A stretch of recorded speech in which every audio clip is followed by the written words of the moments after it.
Queridos, shalom para vocês que estão aí. Hoje nós estamos compartilhando aqui com o pessoal que está na rádio conosco e eles, acerca do nosso próximo estudo. Nosso próximo estudo vai ser uma revisão do Resgalos 1, que foi 2014, eu acredito que nós iniciamos. E a pedidos, na verdade, nós vamos fazer uma revisão de tudo isso. Muita gente interessada no contexto das questões que envolvem o Apocalipse. Eu acredito que é um mapa do futuro, né? Um mapa do futuro. Então, nós vamos entrar aí nesse mapa do futuro. Acredito que é atualizado. Algumas coisas eu queria estar trazendo para vocês, mas eu já percebi que é uma exposição desnecessária e não vai ajudar, não vai cooperar com ninguém. Eu trazer algumas exposições aí, não é? Mas nós vamos estar falando dentro do sistema que nós temos hoje, cada vez mais difícil de nós nos comunicarmos, não é? Cada vez mais difícil a gente trazer as coisas para vocês. Mas o Eterno é maravilhoso e tem que cuidar de nós. Vamos orar? Querido Pai, em nome de Yeshua, nós colocamos as nossas vidas diante de Ti. Pedimos que o Senhor fale conosco, carecemos da Tua voz, necessitamos da Tua bondade, nos ajude a termos pensamentos direcionados para a ação do Teu Filho, para a Tua orientação para nossas vidas. É o que eu te suplico, bondoso de Israel. Fala conosco por meio da Tua Ruach HaKodesh, fala com os Teus filhinhos e dá-me direção, Senhor, de trazer mais essa porção desse encontro precioso que nós podemos ter hoje, em nome de Yeshua. Que assim seja, assim seja. Vamos lá, queridos, vamos lá. Página 261, é preciso prática, não é? Treinar a nossa mente e ser disciplinada requer prática. Eu aprendi que uma maneira de fazer isso é impedir que a minha mente vagueie durante as conversas, né? Há momentos em que o David está falando comigo e ouço por algum tempo, então de repente eu percebo que não ouvi uma palavra do que ele me disse, porque eu permiti que a minha mente vagueasse, não é? Então ela volta e diz: olha, você poderia repetir isso? Então, queridos, não somente essa questão, mas se você tiver no ambiente ou alguma coisa que está acontecendo, nós aprendemos a nos desligar, não é? Isso é uma experiência interessante. Por exemplo, há pessoas que conseguem se desligar, se estão ouvindo um áudio alto ali de pessoas, elas conseguem desligar, outras não conseguem fazer isso, não é? Então, principalmente agora que a gente está tendo esse apelo agressivo auditivo, não é? Onde as pessoas abrem as portas dos carros e colocam lá como se você tivesse o dever e obrigação de ouvir o som que aquela pessoa aprecia, não é? E um dos motivos, na verdade, que eu tenho muita dificuldade com relação à academia é o fato de que eu não consigo fazer esse desligamento. Então, muitas pessoas falam: olha, coloca o foninho de ouvido e vai para a academia. Mas agora, você vê, né? Pedir, dar-se-vos-á. É importante. Nós temos até uma canção que fala: estou batendo a porta, deixe-me entrar. E algumas pessoas não compreendem. Mas não é Yeshua que bate na porta? Não. Está dito sobre as nossas vidas que nós encontraríamos uma porta, nós bateríamos e ela se abriria para nós. E se você fizer isso, muitas vezes, pessoas têm de fazer isso umas pelas outras. E eu preciso voltar a fazer exercício de fortalecimento muscular, porque eu estou perdendo muita massa muscular. E aí a minha filha foi até uma pessoa lá, a academia fica fechada durante o período, falou: olha, minha mãe e meu pai, eles não vêm na academia por causa do som. Falou: tá resolvido. A gente tem um horário aqui, o horário do almoço, onde a academia está fechada, e a gente se propõe então a estar assistindo eles nesse período com o som desligado. Então, queridos, não há desculpa para você e para mim também. Quando você bater a porta, ela vai entrar. Ela vai abrir para que você entre, não é? Ela vai abrir para que você possa entrar, perdão. Então, queridos, é importante para nós essa conexão auditiva que nós temos ser usada de modo adequado. Eu não posso, meu marido está falando comigo, eu desligo do que ele está falando, não é? Mas eu com certeza tenho poder para fazer isso. Eu não deveria fazer, não é? Não dar atenção para alguém é claro, você pode estar fazendo uma coisa, a pessoa vem e traz outra coisa para você e você não consegue dar atenção para as duas coisas ao mesmo tempo. Meu marido não consegue. Se eu falar com ele fazendo outra coisa, ele pode até falar pode até responder o que eu perguntei, mas ele deleta. É aquela questão dos 20 minutos. Nós temos uma memória que precisa ser colocada no HD. Se ela não for adequadamente trabalhada, você perde a informação daqueles 20 minutos. Entende? Então, tem pessoas que... você pensa, na verdade, que quando se faz uma colonoscopia ou quando faz uma endoscopia que você estava apagado. Não, eles apagaram a sua memória. A memória traumática. É importante que você entenda isso. É aqueles 20 minutinhos que você tem, onde você vai levar da tua memória principal, a imediata, para o seu HD de permanência, é esse período que é apagado por meio da anestesia. Isso não quer dizer que você não sentiu dor, desconforto, entre outras coisas, apenas não ficou registrado. Não é? Então nós temos de tomar muito cuidado, tanto que você pode ter conversado com o seu médico, você pode ter falado, mas você não lembra de absolutamente nada. Porque essa ação anestésica é amnésica. Tá bom? Então nós não podemos agir dessa maneira com as pessoas que estão interagindo conosco. É importante você dar atenção que tem atenção. Não consigo desligar, se eu entro no mercado, tá tocando aquelas músicas, eu saio do mercado, a música me acompanhou, queridos. Não é? Por isso que eu não gosto de ir no mercado. Para que tem que colocar aquela música lá, ambiente, não é? Então você entra lá, você entra no restaurante, é a música ambiente. Todo lugar é música ambiente. Você não consegue desligar aquilo. Se você tem uma atenção em alerta, em estado de alerta, a minha atenção é em estado de alerta, né? Então você sai de lá e você sai levando a música, não é? Isso também é ruim para pessoas que guardam, memorizam tudo que o outro falou, tudo que o outro fez. Aí também não deleta aquilo, não é? Então saiba deletar o que deve ser deletado. Você não precisa de tomar uma anestesia para isso, mas quando você estiver dando atenção para uma pessoa, dê realmente atenção para aquela pessoa. É importante você compreender isso, não é? Às vezes essa noite eu estava deitada, acordei de madrugada, aí comecei a lembrar acerca de algumas coisas que logo de manhã entrei em contato com as pessoas, porque cada pessoa está dentro já do meu HD interno, ou seja, eu conheço os membros do ministério, as pessoas com quem eu estou conversando. É muito importante você dar atenção para quem requer atenção. Eu descobri que todos nós temos muito do que chamo de tempo de dispersão mental. O tempo em que não estamos ocupados com nada específico. A nossa mente está livre para vaguear e escolher alguma coisa para pensar. Então eu já falei para você, as atividades. Maridos, vocês estão lá dirigindo para o trabalho. Coloca uma mensagem.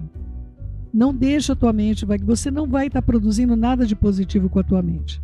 Não é? Mulheres também, dirigindo ou fazendo alguma atividade que seja atividade mecânica. Atividade mecânica não requer desprendimento mental, né? Lavar roupa, lavar a louça, cozinhar, não requer um desprendimento mental. A gente faz isso mecanicamente a partir do momento que aprendeu a fazer, como dirigir o carro.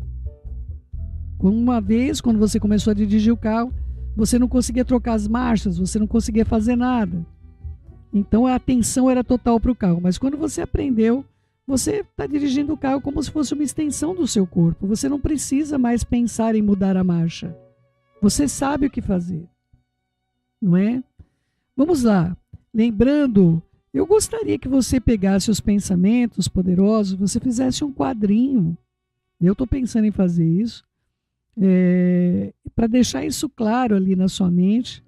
Não é? Hoje de manhã, quando eu acordei, eu falei, Senhor, eu preciso. Mas coloque com os versículos, não faça como está na página 261. Posso fazer tudo o que for preciso na vida através do Senhor Yeshua.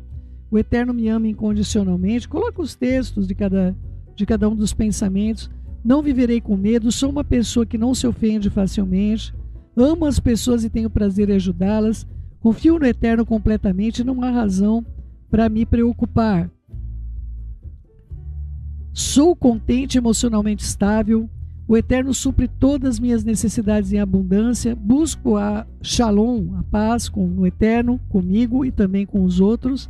Eu vivo no presente e desfruto cada momento. E agora estamos no sou disciplinado e tenho domínio próprio. E a próximo pensamento poderoso, coloco o Eterno em primeiro lugar em tudo. Então lembre, a sua mente é um campo de batalha, ela é o lugar onde vencemos ou perdemos as batalhas da vida. A indecisão, a incerteza, o medo e os pensamentos que vagueiam aleatoriamente são simplesmente resultado de não disciplinarmos nossa mente. Essa falta de disciplina pode ser frustrante, fazê-lo pensar: o que é que há de errado comigo? Porque eu não consigo fixar a minha mente no que eu estou fazendo. Mas a verdade é que a mente precisa ser disciplinada e treinada para ter o foco direcionado. E você tem um espírito de disciplina e domínio próprio, é a hora de começar a desenvolvê-lo. O Eterno já nos deu isso, mas nós temos de usar, nós temos de ter o exercício disso. Peça ao Eterno para ajudá-lo e depois recuse-se a permitir que a sua mente pense em tudo o que ela deseja. Comece hoje a controlar seus pensamentos e a manter a sua mente no que você está fazendo, dizendo ou ouvindo. Você precisará praticar por algum tempo, quebrar velhos hábitos e formar novos hábitos também. Vai levar tempo. Desenvolver a disciplina nunca é fácil, mas sempre vale a pena no final.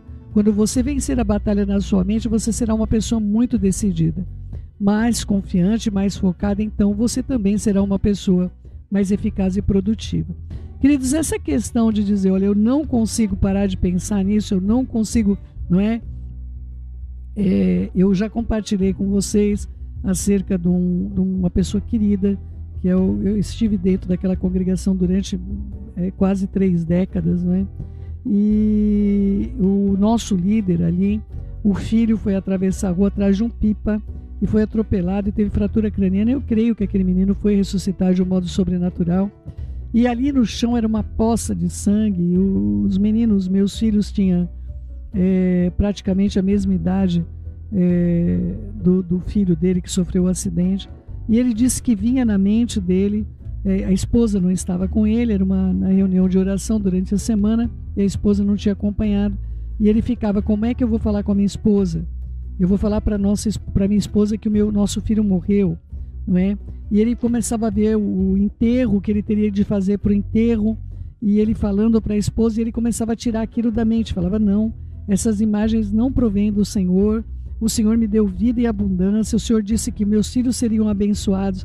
E ele não sabia para onde tinham levado o menino, porque uma pessoa parou na pista, já pegou a criança e correu com ela para o hospital, não dava tempo de esperar, e ele não sabia para onde tinham levado o menino. Então ele não sabia sequer para onde ir, né? Até que ele encontrou onde o filho estava, e foi uma loucura, né? Mas todo o pensamento que ele vinha, caixão, ele via o funeral, ele via as coisas acontecendo, ele tirava da mente literalmente. Então é um exercício que eu sei ser possível para todos nós termos. Outra coisa que aconteceu comigo, uma coisa mais fatal, vamos dizer assim: quando morreu meu filho, eu achava que eu não iria ter condição de fazer, e só tinha eu para fazer. Eu tinha que cuidar do enterro, eu tinha de cuidar do corpo, eu tinha de cuidar de várias questões, mas não tinha outra pessoa para fazer isso, tinha que ser eu. E eu me via numa condição onde eu não... como é que eu iria fazer aquilo? A única coisa que eu queria era desabar e chorar o meu morto, não é? Mas me veio um poder e uma autoridade sobre a minha vida sobrenatural. Inclusive eu tive de fazer uma viagem distante, queridos, porque o local onde a gente conseguiu sepultá-lo, nós não tínhamos condição para o enterro, né, do menino. Embora ele tinha o seguro funeral, você encontrar um cemitério na hora que você precisa, pode acreditar que é um parto, não é? E nós conseguimos enterrá-lo longe de onde nós morávamos.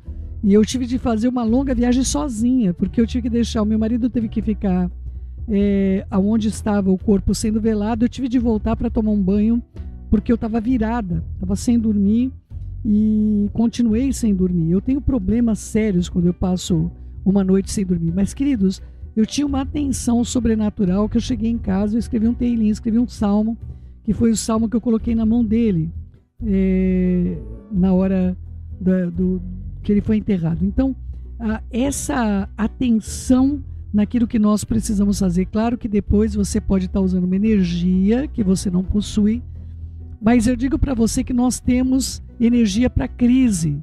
O Eterno nos dá energia para crise. Eu espero que você confie que você tem poder para lidar com toda e qualquer situação que vir sobre você. Quando você não consegue tirar algo da cabeça, não conseguir manter a nossa mente focada naquilo que queremos é uma coisa, mas não conseguir tirar alguma coisa da nossa mente é outra. Página 263.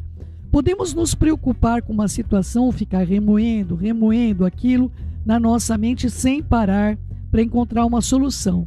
Queremos tirar o problema da nossa mente e ter paz, mas parece que ele fixou residência dentro da nossa mente. Isso lhe soa familiar? Você já passou por momentos em que sabe que uma determinada linha de pensamento o está deixando infeliz e você não consegue tirar isso da mente? Não está adiantando seus esforços? Você simplesmente não consegue parar de pensar? Todos nós passamos por isso, mas podemos aprender a disciplinar a nossa mente para permitir que outros pensamentos entrem e não colocar o foco tão completamente num problema ou situação. A maneira de parar de pensar em alguma coisa na qual você não quer pensar é simplesmente pensar em outra coisa. Até o fato de entrar numa atmosfera diferente te ajuda. Então, queridos, coisas que te marcaram, te magoaram, te feriram. Existem situações, por exemplo, marido e mulher, onde a mulher vai ficar remoendo, meu marido fez, ou minha mulher fez, e não consegue sair desse eixo, não é? Então, se você puder pensar em outra coisa, ou sair do ambiente, até vocês fazerem uma viagem, vocês estarem num ambiente que não requer, não atribui a tua memória para aquele momento, porque às vezes, por exemplo, você recebeu uma palavra mal, você estava na porta da cozinha, você sabe até onde, eu estava na porta da cozinha segurando pano de prato, enxugando uma colher, você sabe tudo o que você estava fazendo, você fica milimetrando as coisas que aconteceram naquele momento. Então tire o foco disso e coloque o foco em outra coisa. Até o fato de entrar em uma atmosfera diferente vai te ajudar. Se você está preocupado, não fique sentado em casa se preocupando. Saia e vai fazer alguma coisa.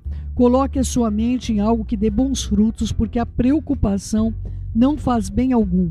Eu descobri que mesmo quando me sinto mal fisicamente, fazer algo que desvie meus pensamentos faz com que eu me sinta melhor. Isso é ótimo, mas com relação ao foco do luto, é mais complexo, né? Mas eu tive de tomar uma atitude, eu estou escrevendo inclusive isso, relatando para as pessoas. Por que a pessoa faz no luto? Ela pega a foto da pessoa que morreu e coloca em tudo quanto é lugar. É no protetor de tela do celular, é na rede social, é não sei o que lá. A foto daquela pessoa para ela se agarrar à sua dor. Queridos, o Eterno, a primeira coisa que o Eterno falou para mim é: você vai ter direito de ficar com uma foto do seu filho, escolha qual, diante dos teus olhos, escolha qual. E eu escolhi.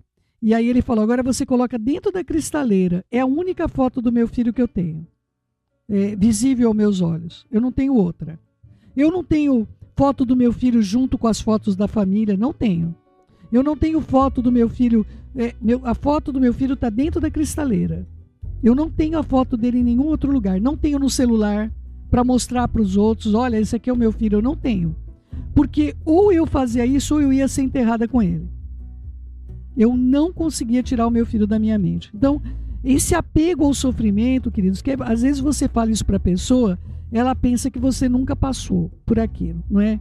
Queridos, vocês acham que eu queria tirar? Eu tinha foto do meu filho, eu tinha foto em tudo quanto era lugar, eu tinha foto eu tinha um monte de quadrinhos onde nós estávamos, mas eu tive que ter uma escolha. Ou eu ficava apegado ao meu sofrimento, ou eu cuidava da minha família, dos que estavam vivos. Eu tive de fazer uma escolha. Quando o Eterno me mandou, ele falou: escolhe uma. Eu escolhi uma. Ele falou: essa é a única que eu quero diante dos teus olhos. E dentro da cristaleira, ou seja, não é um lugar que eu olho continuamente, não é um lugar que eu passo sempre. Está dentro da cristaleira. É a única foto do meu filho que eu tenho visível na minha casa. E foi assim que eu fui sendo curada. Agora, se eu ficasse alimentando minha dor, meu sofrimento, até hoje, se eu começar a alimentar isso, queridos, eu desabo, eu fico inútil para qualquer coisa. Eu desabo. Então você apagou a memória dele? De jeito nenhum. Sonhei com ele essa noite. Não tenho como apagar. É o amor da minha vida. Como é que eu vou apagar um amor da minha vida? Eu não tenho como apagar. Entende? Mas eu posso escolher não sofrer. Porque o meu filho está nas mãos do Senhor. E as mãos dele são maiores do que a minha. Muito maiores e poderosas do que eu. Tá bom? Vamos lá. Recentemente eu passei um bom tempo com uma amiga que estava passando por uma tremenda batalha mental, cujas raízes estavam no medo de desagradar uma figura de autoridade na sua vida. E ela pensava na situação e não parava de pensar naquela situação o tempo todo. Em dado momento ela perguntou: por que eu não consigo tirar isso da minha mente? O seu pensamento limitado fez com que ela ficasse presa no medo que sentia da situação que aquela figura de autoridade impunha sobre ela. Entretanto, logo percebi que quando nos envolvíamos com alguma atividade ministerial juntas, o brilho ao rosto dela retornava e ela não mencionava mais aquela batalha mental. Quando eu perguntei para ela mais tarde naquele dia como ela estava, ela disse: eu fico bem quando eu me envolvo com o que Deus me chamou para fazer. Essa é a resposta que eu tenho para você, não é? Eu sinto-me bem quando eu me envolvo com aquilo que o Eterno mandou eu fazer. Então, Satanás estava atacando a minha amiga no seu ponto fraco. Ela havia sido abandonada por sua mãe biológica, sofrido abuso quando era criança, o que fez com que ela lutasse contra uma necessidade excessiva de ser aceita por figuras de autoridade. Eu também tinha problemas de insegurança e a necessidade de ser aceita por figuras de autoridade na minha vida. E essas áreas eram portas abertas para o inimigo trabalhar na minha vida, lugares onde ele podia facilmente levar vantagem sobre mim e me influenciar. À medida que o Eterno trabalha continuamente em mim, essas portas estão diminuindo de tamanho e ficando cada vez mais difícil o inimigo passar por elas. Então, se você teve algum problema com relação à autoridade, é muito possível, muito provável que você tenha uma necessidade alucinada de aceitação. Entende? Então faça, olha queridos, essa frase para mim é uma frase maravilhosa. Eu fico bem quando eu me envolvo com aquilo que o Eterno me chamou para fazer. É o que acontece comigo todos os dias. Todos os dias quando eu estou aqui com vocês, eu sei que eu estou fazendo exatamente o que o Eterno me chamou para fazer. Tá bom, queridos? Eu lembro-me bem das ocasiões em que o Eterno estava tentando me levar a tomar uma decisão que me capacitaria a fazer mais no seu reino. Mas o medo que eu tinha do que as pessoas pensavam me manteve cativa e imobilizou o próprio ministério da Joyce durante anos e anos. Não é? Queridos, o Eterno nos chamou para ser facilitadores das vidas das pessoas e não intimidadores da vida de ninguém. Faça uma escolha. Devarim, Deuteronômio 30:19 diz: coloquei diante de vocês a vida, a morte, a bênção e a maldição, escolham, pois, a vida. Ele nos dá opções, mas deseja que nós façamos a escolha. Uma escolha magnífica que podemos seguir o caminho fácil ou o caminho difícil. Nós podemos seguir o caminho que sentimos vontade de seguir ou podemos seguir o caminho que sabemos que é o certo. Fazer a escolha certa e sábia significa que provavelmente teremos de nos disciplinar para fazer algo que não sentimos vontade de fazer, mas que sabemos que é o melhor a fazer, não é? Se sabemos fazer o que é certo e não fazemos, nós pecamos. Iacov 4, Tiago 4:17. Quando Dave e eu temos um desentendimento e há muita tensão no ar, eu posso optar por ficar zangada, esperar que ele se desculpe comigo. Para mim, é mais importante estar certa ou em paz. Eu sei que é certo procurar a paz, então eu faço isso e não estarei pecando.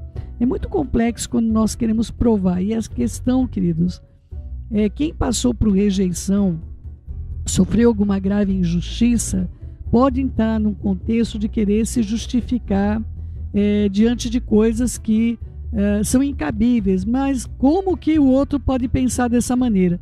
Queridos, acredite no que eu estou dizendo, você não pode mudar o ponto de vista de outra pessoa. Só a Ruach HaKodesh pode fazer isso. Você não vai poder mudar o ponto de vista de outra pessoa, não é? E há situações que você vai estar certo, você queria impedir o mal. Há situações onde você vai esperar 10 anos e você vai ver as pessoas vindo te procurar e dizendo: olha, eu não vou me vitimizar. Ontem eu ouvi isso com muita dor no coração.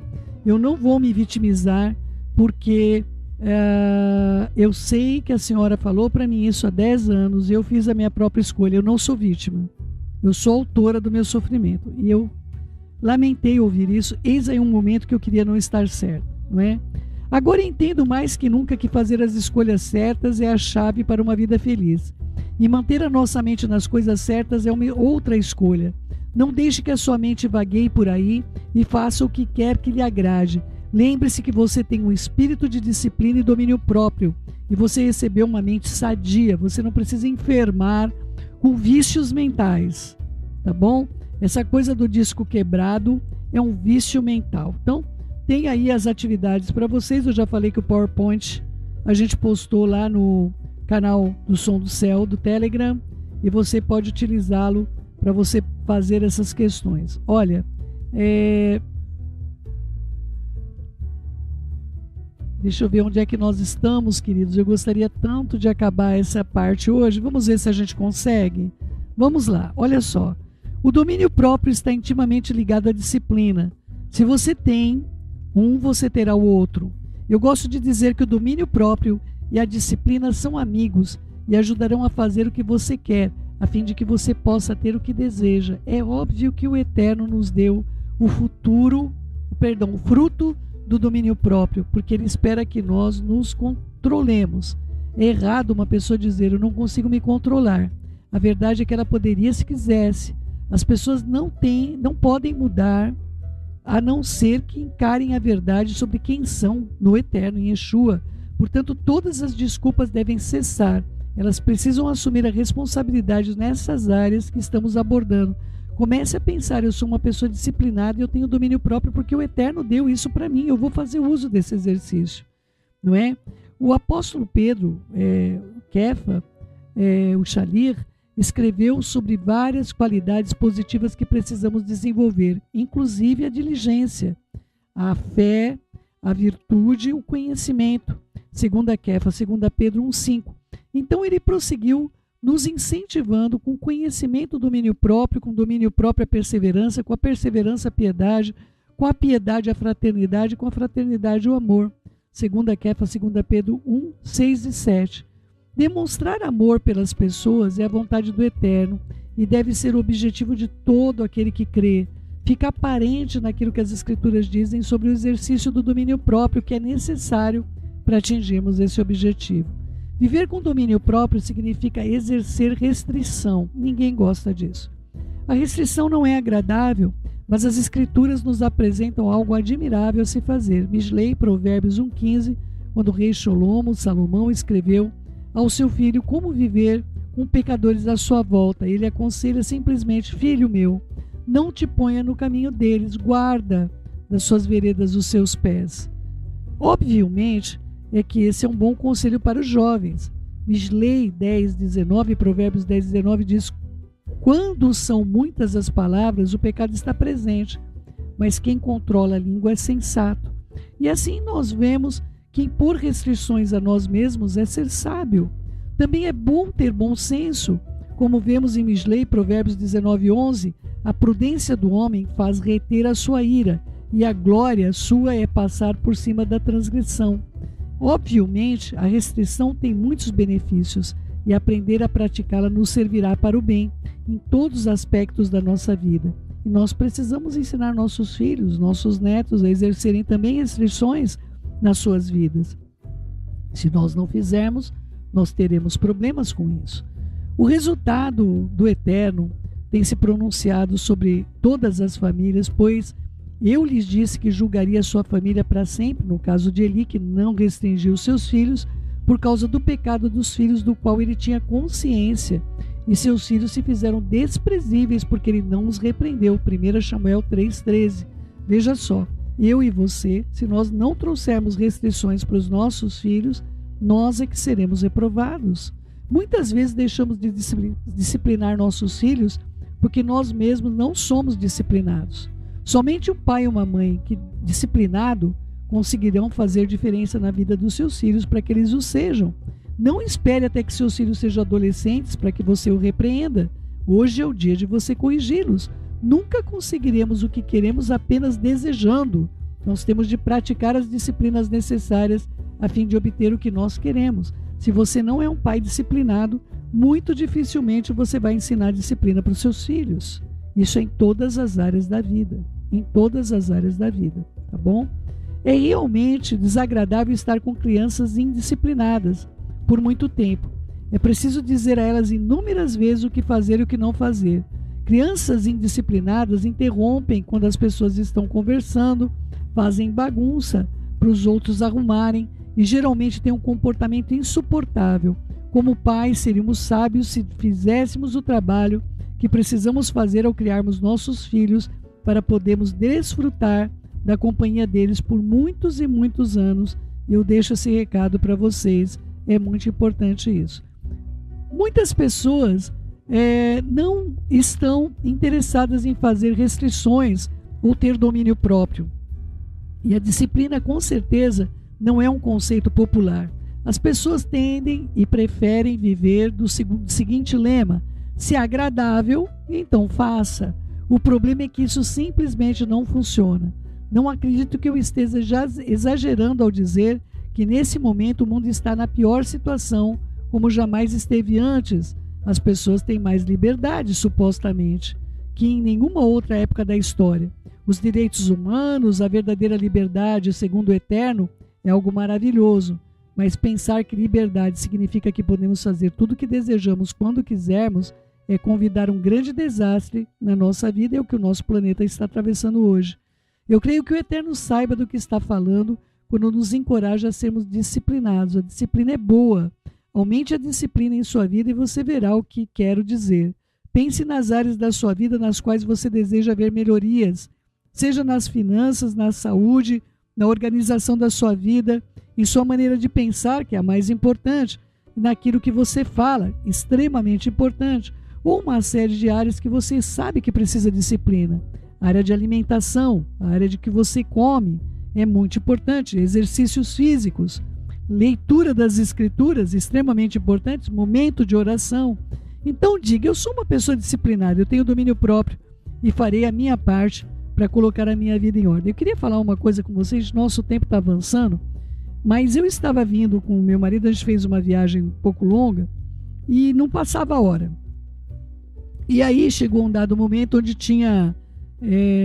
eu olhei várias vezes, que tem o reloginho no painel do carro, e eu olhava e não passava o tempo. Aí chegou o Wi-Fi, entrou em ação, eu falei: eu vou ver as mensagens que eu não correspondi com ninguém, não falei com ninguém hoje, vou tentar falar agora. Queridos, eu acredito que eu falei com 2 ou 3 pessoas, mandei algumas mensagens. Queridos, quando eu vi tinha passado 40 minutos, eu falei: amor, o que é isso? Efeito hipnótico? Como é que pode? Eu estava aqui contando, tinha passado 13 minutos. Eu estava olhando lá Foi eu pegar o celular, mandei algumas mensagens, ouvimos algumas mensagens, passou 40 minutos, queridos. Sem eu ter a menor noção, quando eu olhei no relógio novamente, eu falei: não é possível isso. Então, queridos, veja a sua disciplina com relação ao seu celular. Seu tempo está sendo roubado e você nem se deu conta por isso. Queridos, eu tenho horários para responder aqui no Som do Céu, eu tenho horários para estar no celular, do contrário a minha vida será completamente consumida. Eu não vou fazer nada do que o Eterno me mandou fazer, tá bom?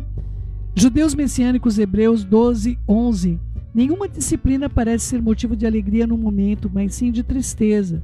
Mais tarde, porém, produz fruto de justiça e paz, shalom, para aqueles que por ela foram exercitados. É um exercício, viu? 1 Coríntios 6,12. Tudo me é permitido, mas nem tudo convém. Tudo me é permitido, mas eu não vou me deixar dominar por nada, por nenhum deles. Não é? Por nada. 2 Pedro 1, 6 e 7. E, ao exercitarem o conhecimento, desenvolvam o domínio próprio.